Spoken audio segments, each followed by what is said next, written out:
I'd like to talk a little bit about the beginning of the month blues. Sometimes people dread the beginning of the month because guess what? You have to pay all your bills on the first of the month or the first week of the month.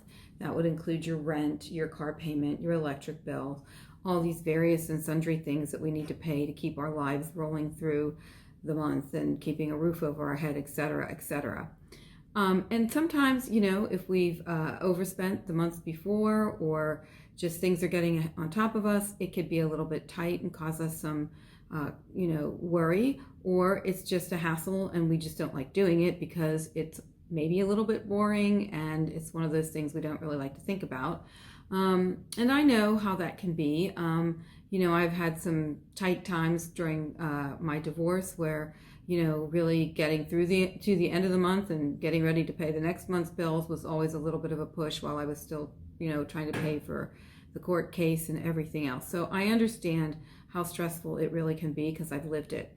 But there are some really good apps out there that can help you with budgeting and really help you stay on top of this so that you don't have to live in fear and you can take control of all of this stuff and know where you're at every day. And so when the first of the month comes, you're organized, you have all the funding in place, and you know exactly where you stand.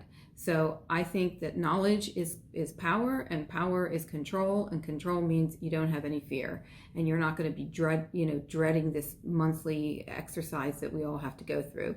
So the first app that I'm going to recommend is Mint, and Mint has been around for some time, and I've used it myself. I think it's a pretty easy app to use. You basically link all your various and sundry accounts to the app, and then it will reconcile your expenses with your money, and you'll have a real-time snapshot of where you are every day with respect to your, let's call it your net worth. It will give you a picture of your spending in real time as long as you've linked everything to it. So it's a very handy thing. And you can add your own categories to it and track bills, track your ATM transactions so that you know what you're actually spending things on. And you can also set budget controls and alarms so that if you do spend more than a certain amount, it will buzz you and tell you that you've done it. So it's keeping you on track. It's reminding you not to go over. It will also give you a free credit score. So Mint is the first one. There's another one called Pocket, and by the way, Mint is free. Pocket Guard is also free. It's really a more boiled down version of Mint, and it just really lets users know what they want to know is how much they have left for spending. It shows what's available after it crunches the number for bills, spending, and savings with your goal contribution. So you can have a contribution for savings that is your goal, and it will add that into the mix and then show you what you have left over to spend. You can see at any given time on the day, week, or month what's left in your pocket after you have spent money on all the things that you've categorized and noted that you want to spend money on. And then that will show you what free cash you have left. And then you can dial that down even further and track certain categories like groceries, clothing, eating out, and just keep track of where you're going with that.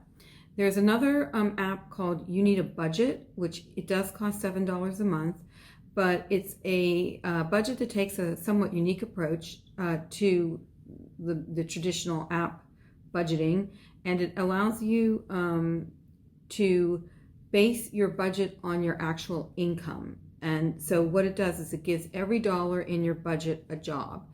And those jobs can include everything from living expenses to debt payments to savings and investments. So you're actually going to allocate money directly to savings and investments every month. So it's just taken right off the top. And then it will leave you with an amount of money that's free cash for you to spend. But no dollar will go unaccounted for, and it forces you to think about every single dollar you spend and what you're going to actually allocate to savings. It's that's an actual category that you've got to put money into every month. It doesn't really let you create a budget around money that you don't have. So you have this finite amount of money and it accounts for every dollar. And it actually forces you to live within your actual income. if you go off track, it has tools to help you see how you can kind of correct that. Again, you do pay for that app. So all of these apps are great, and it's a great step to getting you to be more conscious of the money that you're spending, and then to have a real-time view of your daily net worth, your monthly net worth, and your spending patterns. I highly recommend them, and I hope that you'll try them out. Thanks for listening, and I'll talk to you in the next couple of days.